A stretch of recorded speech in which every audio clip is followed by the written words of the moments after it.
Good evening. Welcome to Washington. I'm James Rosen sitting in for Brett Baer. We will have more on the president's visit to Puerto Rico and his meeting there with the mayor of San Juan, who has so vocally criticized him, in a moment.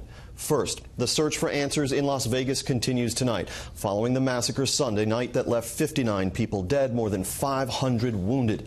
We are learning more about the shooter, an affluent retiree with a penchant for living in hotel rooms and gambling for high stakes.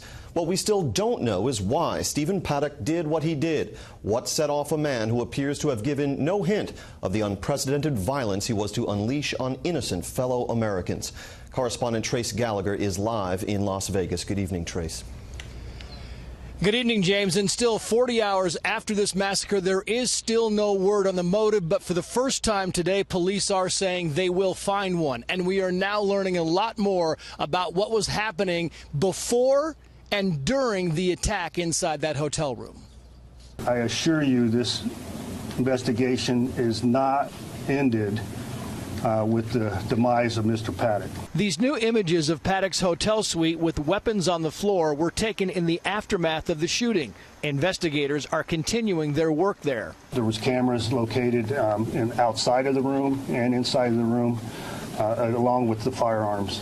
I anticipate he was looking for anybody coming to take him into custody. Federal law enforcement officials also tell Fox News that Paddock, a heavy gambler, sent tens of thousands of dollars overseas in advance of the attack, possibly to his girlfriend. I can't tell you her current whereabouts right now. All I know is the Philippines. Currently, she's a person of interest.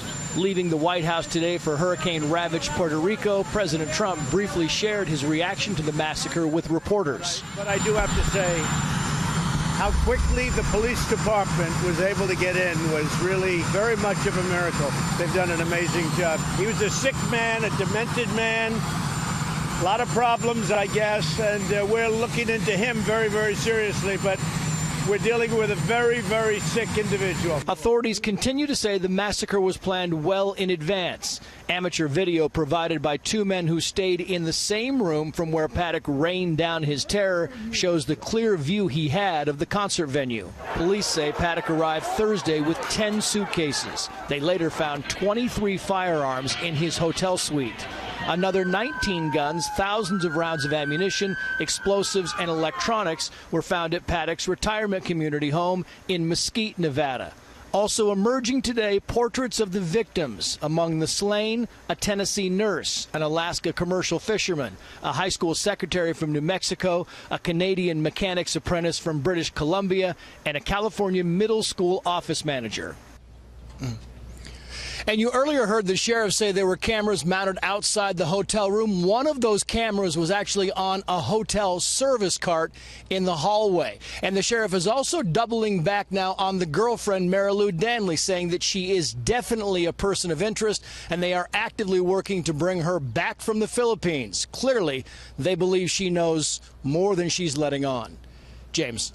Trace Gallagher on the scene in Las Vegas. Trace, thank you.